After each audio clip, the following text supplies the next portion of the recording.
কি মানে এটা নিয়ে কি বলার আছে? কোনো বলার নেই। কেউ যদি ওতে আনন্দ লাভ করে তা আমাদের কারো আনন্দে বিয়ে করতে পারি, নষ্ট করতে পারি না। কেউ ওরা যদি বলে বা শুভেন্দু যদি বলে ওটাতে আনন্দ পায় তো এটা ওর ব্যাপার। ও চাপ সৃষ্টি করলো আর মাননীয় মুখ্যমন্ত্রী 24 ঘন্টার মধ্যে জমি দিয়ে দিলেন। ব্যাপারটা অত সহজও নয়, কারণ এটা একটা প্রসেসের মধ্যে দিয়ে যায়। সেই প্রসেসটা আগের থেকেই হচ্ছে এবং কাকতালীয়ভাবে হয়তো এমন সময় হয়েছে যে ও দুদিন আগে মালদায় এসছে, তাতে করে মনে হচ্ছে যে আমিই করে দিলাম। বলছে ফাঁসি চাই না। এখন পরিবার কেন চায় না, পরিবার কিসের জন্য চায় না, সেটা পরিবারের লোকেরা বলতে পারবে।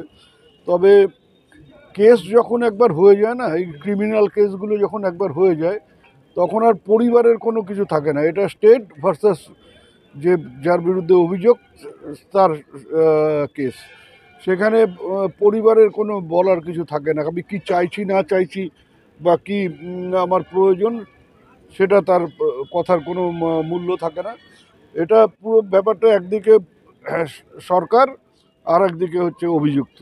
পরিবারকে কি প্রভোগ করা হচ্ছে কোনো জায়গা থেকে, কি মনে হয়? এটা পরিবারের লোকেরা বলতে হবে, কারণ ওনারা বিভিন্ন সময় বিভিন্ন কথা বলেছেন। ওনারাই সিবিআই দাবি করেছিলেন, রাজ্য পুলিশের উপর ভরসা রাখতে পারেননি এবং তার ফলে সিবিআই হয়েছে। কোর্টের তত্ত্বাবধানে এটা তদন্ত হয়েছে।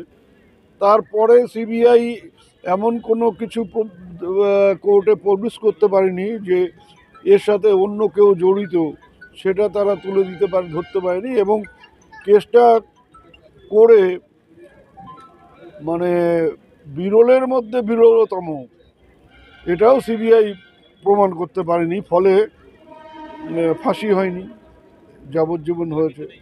এখন রাজ্য সরকার এবং সিবিআই তারা অ্যাপিল করেছে যে ফাঁসির জন্য। দেখা যাক ওটা নিয়ে কি হয়।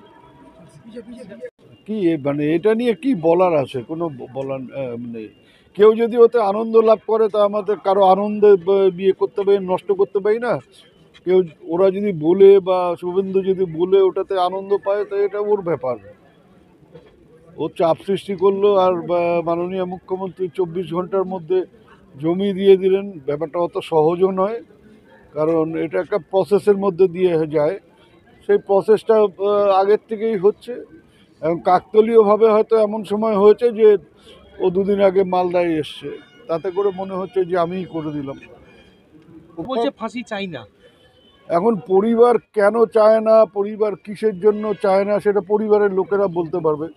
তবে কেস যখন একবার হয়ে যায় না, এই ক্রিমিনাল কেসগুলো যখন একবার হয়ে যায় তখন আর পরিবারের কোনো কিছু থাকে না। এটা স্টেট ভার্সাস যে যার বিরুদ্ধে অভিযোগ তার কেস।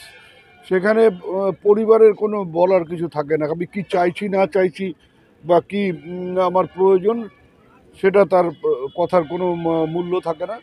এটা পুরো ব্যাপারটা একদিকে সরকার আর একদিকে হচ্ছে অভিযুক্ত। পরিবারকে কি প্রভোগ করা হচ্ছে কোনো জায়গা থেকে, কি মনে হয়? এটা পরিবারের লোকেরা বলতে হবে, কারণ ওনারা বিভিন্ন সময় বিভিন্ন কথা বলেছেন। ওনারাই সিবিআই দাবি করেছিলেন, রাজ্য পুলিশের উপর ভরসা রাখতে পারেননি এবং তার ফলে সিবিআই হয়েছে। কোর্টের তত্ত্বাবধানে এটা তদন্ত হয়েছে।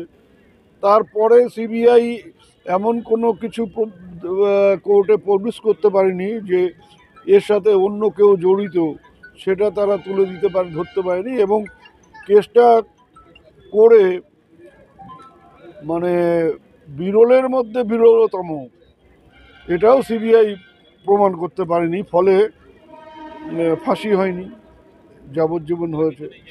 এখন রাজ্য সরকার এবং সিবিআই তারা অ্যাপিল করেছে যে ফাঁসির জন্য। দেখা যাক ওটা নিয়ে কি হয়।